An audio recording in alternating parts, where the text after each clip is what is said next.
Tom, വിജയുടെ പടത്തിലെ പോലെ തന്നെ അത്യധികം നാടകീയമായ ട്വിസ്റ്റും ടേണൊക്കെ നിറഞ്ഞ സംഭവവികാസങ്ങളാണ് ഇപ്പോഴും തമിഴ്നാട്ടിൽ ഈ തെരഞ്ഞെടുപ്പിന് ശേഷവും സംഭവിച്ചുകൊണ്ടിരിക്കുന്നത്.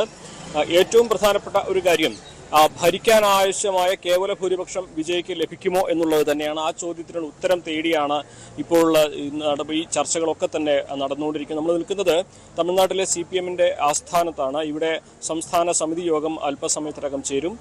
CPM-ന് 2 സീറ്റുകളുണ്ട്, CPI-ക്ക് 2 സീറ്റുകളുണ്ട്, VCK-ക്ക് 2 സീറ്റുകളുണ്ട്. ഈ 3 പാർട്ടികളുടെ ഈ 2 വീതം സീറ്റുകൾ ഒന്നിച്ചാൽ 6 സീറ്റാകും. അങ്ങനെ അവർ വിജയ്ക്ക് പിന്തുണ കൊടുത്താൽ വിജയ്ക്ക് കേവല ഭൂരിപക്ഷം ലഭിക്കുകയും ഭരിക്കാൻ ആവശ്യമായ സാഹചര്യം ഉണ്ടാവുകയും ചെയ്യും.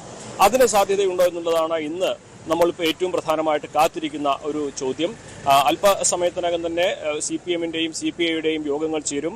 അവരുടെ നിലപാടറിഞ്ഞതിന് ശേഷം VCK-യുടെ യോഗം ഓൺലൈനായിട്ട് തിരുമാവളവൻ വിളിച്ചു ചേർത്തിട്ടുണ്ട്. വൈകുന്നേരത്തോടെ ഒരുപക്ഷെ രാത്രിയോടെ ഈ 3 പാർട്ടികളും അവരുടെ നിലപാട് വിജയ്ക്ക് പിന്തുണ നൽകുന്നതുമായി ബന്ധപ്പെട്ട് വ്യക്തമാക്കുമെന്നാണ് അറിയാനാകുന്നത്.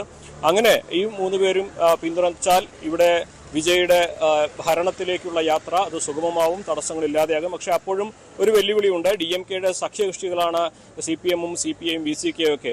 DMK വിജയ് ഭരിക്കട്ടെ എന്നൊരു നിലപാട് സ്വീകരിച്ചിട്ടുണ്ട്. പക്ഷേ DMK-യുടെ ഒരു അദൃശ്യ സാന്നിധ്യം അല്ലെങ്കിൽ നിയന്ത്രിക്കാനുള്ള ഒരു അദൃശ്യമായ കഴിവ് ഈ ഒരു സഖ്യകക്ഷികളുടെ പിന്തുണ നൽകുന്നതിലൂടെ സ്റ്റാലിന് ലഭിക്കുകയും അങ്ങനെ ഒരു പരിധിവരെ വിജയെ വരുതിയിലാക്കാനുള്ള ഒരു സാഹചര്യം ഒരുങ്ങുമെന്നൊരു കണക്കുകൂടലും DMK-യെ സംബന്ധിച്ചിട്ടുണ്ട്. അതാണ് ഒന്നാമത്തെ പ്രധാനപ്പെട്ട നമ്മൾ കാത്തിരിക്കുന്ന ഒരു ഉത്തരം കിട്ടാൻ കാത്തിരിക്കുന്ന ഒരു ചോദ്യം.